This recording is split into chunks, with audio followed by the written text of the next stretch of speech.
Hello, welcome to the Opinionistics. I'm your host, John Maylode. In this episode, no co-host, because reasons, as always. Introducing from Halifax, Nova Scotia, Canada, Kitti Andrews. Thank you so much, Peter. A pleasure to be here. Anytime. So, Kitti, what is it that you do for a living? What I do is a little unusual in some ways. I provide personalized decluttering solutions to people who are challenged with overwhelm and procrastination so that they can thrive in a calm and productive environment, not just for now, but for life. And I do it virtually. I don't go into people's homes. Okay, that's interesting. And what inspired you to go on this route that you're on right now? That's a good question. I could give you the whole life story about how I've always been orderly and a file clerk, and people just always kind of sought me out because I could restore order to chaos.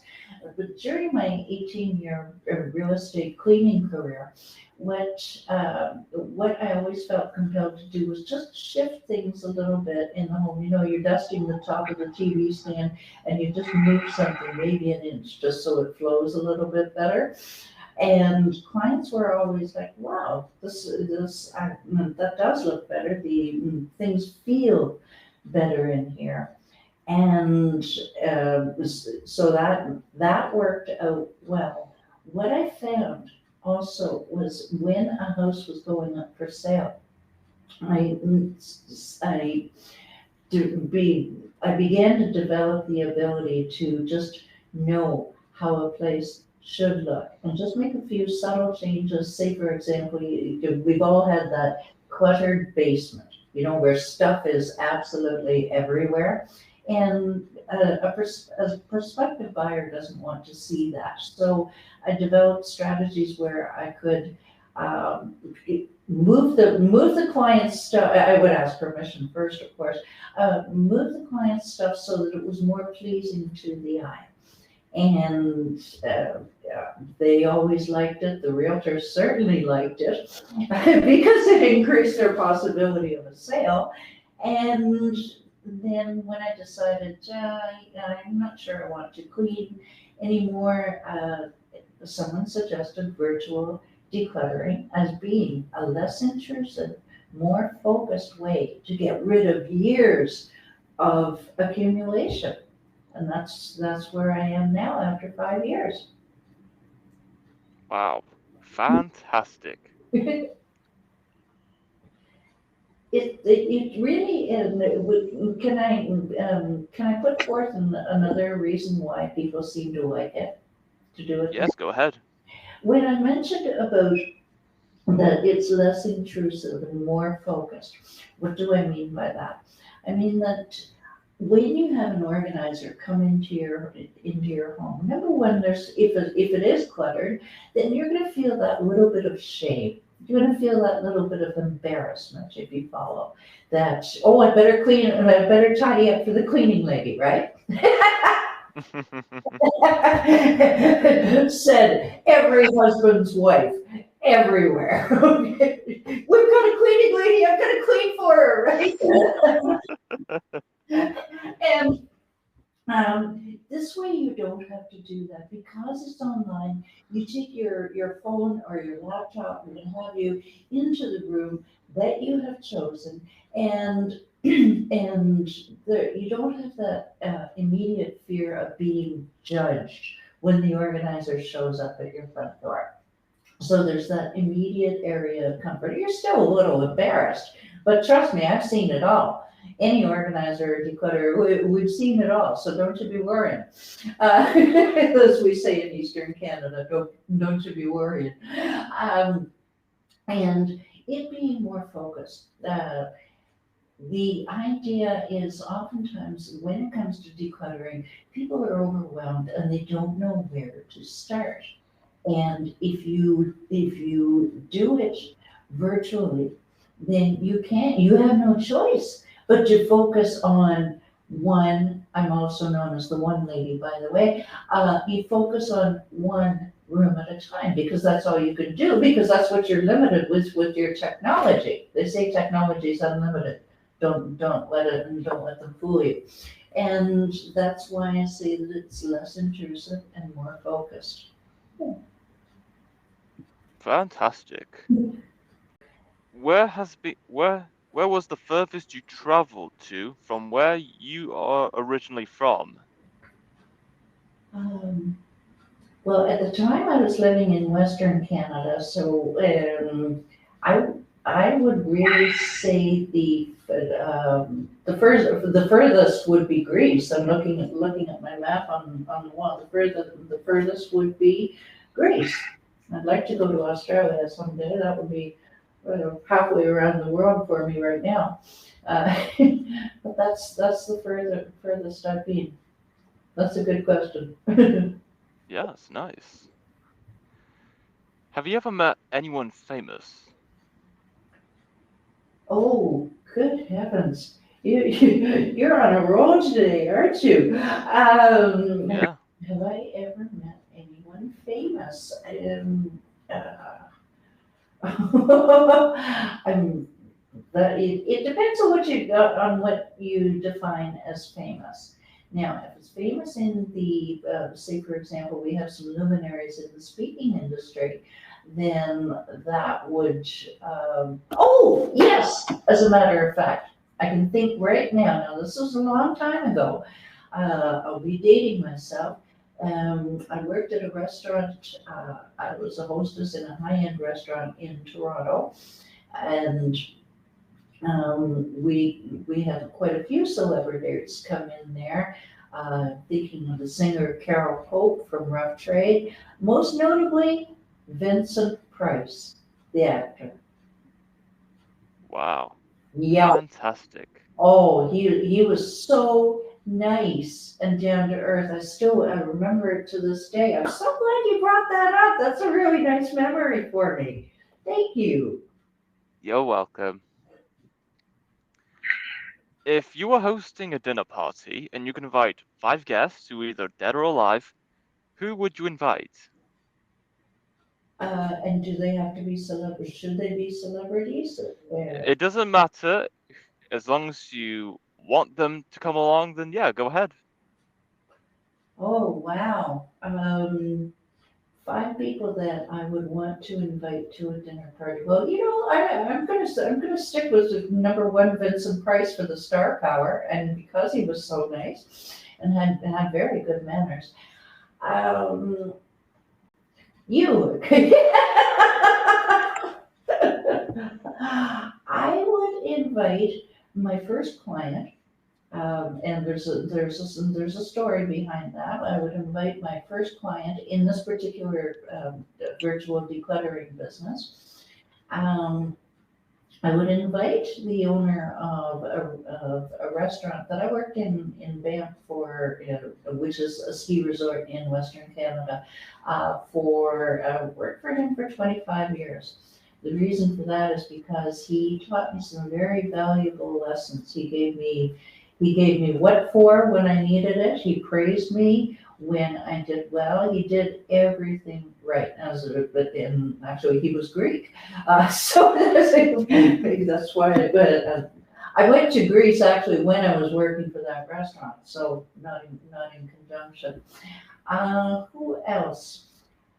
Um, I'm trying to think of a teacher from when I was young. Perhaps my grade 8 history teacher, Mr. Punch. He was British, and he just had a way of delivering the history lessons that was just very inspiring. And after he passed, a lot of people posted on social the same thing that I said, was just the way he delivered it made it interesting. And that's four, right, Peter? I think so, yeah. Yeah, okay. And the fifth would be one of my current speaking members. Her name is Jenny Trask, and She's managed multi-million-dollar businesses, and yet she has a heart of gold at the same time, the heart of a servant, if you will, and in a nice way. And those are the five. Yeah, looks pretty good. Thank you. Welcome. Would you rather speak all languages or talk to animals? Oh, because I've always wanted to talk to animals. I already was able to. I'm a little rusty now. I was able to get myself in trouble in four different languages. So since I've already done that, and I still have a flair for languages, so I know I could always do that. I would want to speak to. I'd want to talk to the animals because I wonder what the hell my cat is saying sometimes at loud volume. Thank you very much. Fair enough. Where do you see yourself 20 years from now? Hmm. Uh, okay. I see myself as having left a lasting impact on people. And I've only been conscious of really thinking about this in the last couple of years. Because yes, we're all growing, where the longevity is much more than it was even 10 or 20 years ago. So we do have to start thinking about this. And I see myself as, they say, what do you want people to say about you at your funeral? I see myself as leaving behind a legacy of making people feel good about their not only their surroundings but themselves, their self-esteem, their yes I can feeling. Because we've all had those feelings where we just feel like we can't. I want you to feel like yes I can. And I'd like to be the my dream would be to be able to provide housing for people less fortunate, because I've almost been there. And I know people who have been there, and I know how important a roof over your head is. And face it, you can't declutter the open sky. You have to have a roof over your head. So it's kind of a fit. Okay, I can see that. It's something to think about. It's a wild venture, and actually, I'm kind of thinking. I know where it would be. It would be in a city in Western Canada where a dear friend of mine. He was kind of in and out of homelessness, and I was across the country. There was nothing I could do. Um, and I do you have a Salvation Army in Britain? Yeah, I've heard of the Salvation Army. Okay, well, here at least they run, it's not a halfway house, and not even a shelter. You think of shelters as bunk beds and, like all of that kind of stuff. No, this was actually an apartment, nice series of apartments. And that is where my friend lived, and until his passing. And I would like to fund something like that. A very, very lofty and expensive adventure. However, um, why not at least have a dream? Hmm? Wouldn't you agree? Yeah, absolutely. Bring it on. Yes. If you could live anywhere in the world, where would it be? That is a tough call because I'm at the point in my life where I'm getting pretty cold pretty tired of snow and cold. So I'm thinking of somewhere warm, and it would probably be in the southern United States, a little closer to the equator, maybe either Arizona or on the west Arizona or on the east Florida.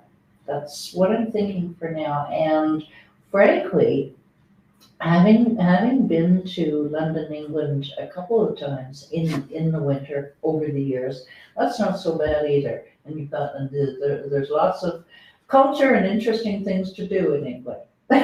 So the answer is either warm or interesting. How's that?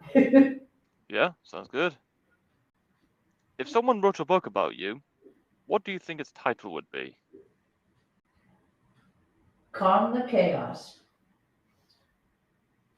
No, I'm gonna do it this one. Uh, like a biography, right? A post-mortem biography. Whatever it is, it's good enough, I say. Okay. Let's go with calm the chaos. Kitty's um, calm the chaos. My life with Kitty Andrews. Very nice. Thank you. I actually Welcome. had that in the back of my mind because someone did threaten to write a book about me with about our friendship. So Fair enough, fair enough. Where was the largest thing you've ever witnessed?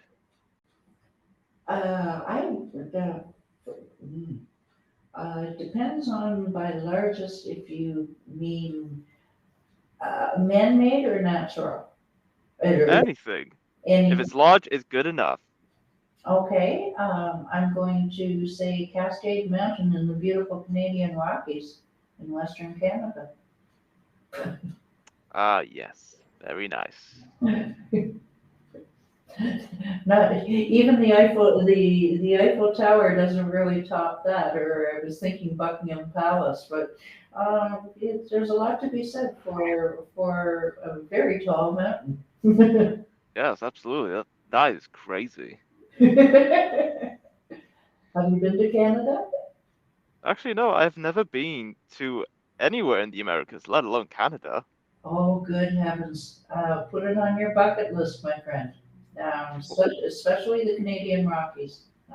People pay a lot of money to go there and they describe it as a life-changing experience. I drove a lot of tourists um, in my taxi in Banff, Canada. And wow, they were just always amazed. Yeah, very good. Well, actually, I have been to the Americas at some point. Every year I visit my family in Brazil, so Ah, yeah, okay, that works. Wow, Brazil. Interesting. yes. I'm going to It's be interviewing you. yeah, it's very warm, a bit Mm, aerated too, but yeah, it's very good. good, good. Yes. Huh, that's the stories you must be able to tell. I've never been to South America. The furthest south I've been is Bermuda, I believe, many years ago. That's right on the equator. Yeah, it's all year round. It's very warm. Hmm. And humid, I bet. Apparently, yes. Mm. I'd like to check out India. I think that'll put that on my bucket list. Yes, I have, very a, good. I have a bunch of East Indian friends, so it just kind of awoke me. There's a whole big world out there, isn't there? Yes, there's a lot to explore. Mm-hmm. Yeah, sure is. And Hmm. it all starts with what's in our backyard, I believe. It's uh, and the more you know about because decluttering is popular through all cultures, of course, but most prevalent, if this may interest your listeners, uh, the biggest concentration, the people who complain about it most are in pretty much North America, with the United Kingdom coming s- as a reasonably distant second. Why? Because either the rest of Europe apparently, and this is I'm not just making this up. There are studies that have shown this. Um, People in Europe are, by that I mean outside of the UK, they tend towards more minimalistic lifestyles. And Australia, I don't have data on that, so I'm going to leave Australia out. But the rest of the world, frankly, they don't have as much. Not only are they not, they're not.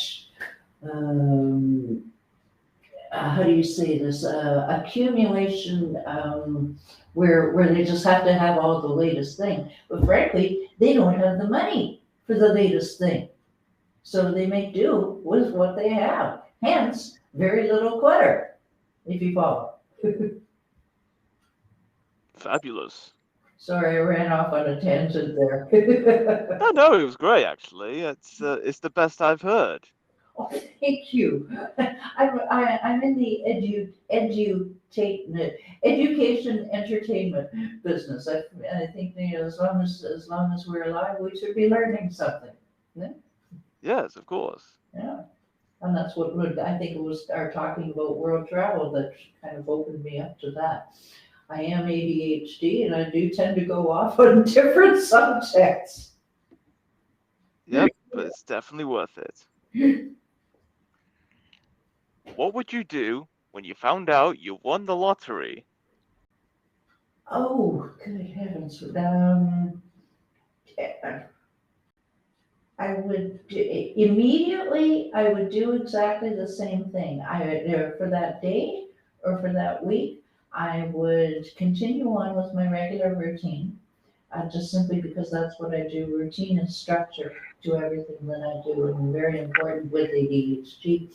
Uh, and I would plan what I was going to do with the money. So I would continue, okay, it's 8 in the morning, I'm eating breakfast. I would continue with my regular routine while my other side of the brain is contemplating, okay, this is what I'm going to do. There might be a bit of a Yahoo in there occasionally, but I wouldn't change anything drastically. Like I wouldn't. I love what I do, so I wouldn't stop working. I would probably amend my programs a little bit so that I would be working less, and just again plan what to do. What can I give to charity? What can I put away for the R word, retirement? Anything like that. Does that answer your question? It sure does. Awesome, awesome. Very good. Thank you. Welcome. Would you sleep on the wall or sleep on the ceiling?